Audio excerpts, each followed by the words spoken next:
Perpignan-Narbonne, si c'est un duel des extrêmes, c'est avant tout un derby avec des Catalans qui cherchent à poursuivre leur marche en avant pour conforter une place sur le podium et des Audois en position de relégable et qui veulent se retrouver du point de vue de l'état d'esprit après plusieurs sorties difficiles.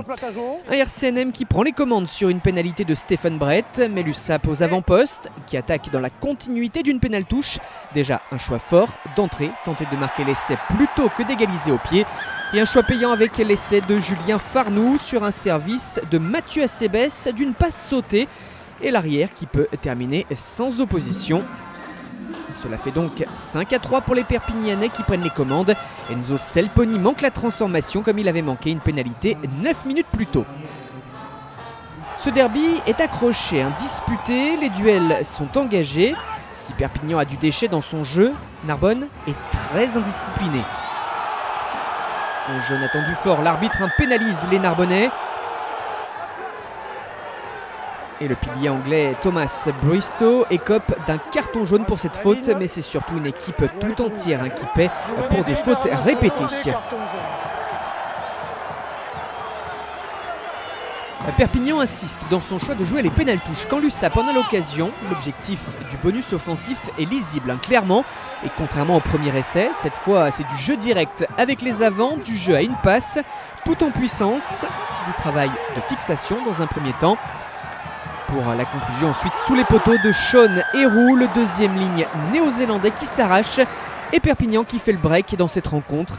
10-3 le score, puis 12-3 après le premier coup de pied réussi par Selponi.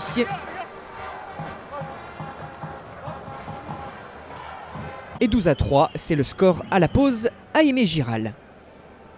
Un avantage plutôt logique en faveur de Perpignan alors que débute le second acte, plus souvent à l'offensive les Catalans. Mais Narbonne n'est en aucun cas une victime, il y a de la solidarité dans l'effort des Audois, c'est pourquoi les deux équipes se neutralisent sans trop briller quasiment toute la seconde période, jusqu'à ce que l'USAP ne se décide à tenter le tout pour aller chercher une 7e victoire à domicile cette saison.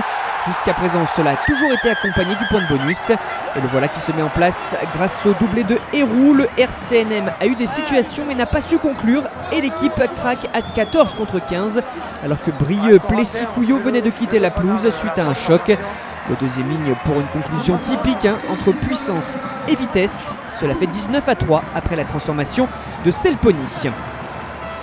Enzo Selponi, on le retrouve dans les tout derniers instants après cette mêlée simulée en raison de la sortie du terrain de Sosefo Falatea sur saignement répété. C'est bien l'ouvreur perpignanais qui marque le 4e essai des siens grâce à ce surnombre sur un grand côté. Et clairement, l'infériorité numérique narbonnaise se fait payer cash. Et dans les dernières secondes de ce match, le score semblait déjà plié. Même si cette rencontre aura mis du temps à véritablement basculer d'un côté. Le 4e essai tout de même pour l'USAP. Perpignan domine donc Narbonne sur le score de 26-3. C'est la 5e victoire de rang des Perpignanais dans ce derby face aux Narbonnais.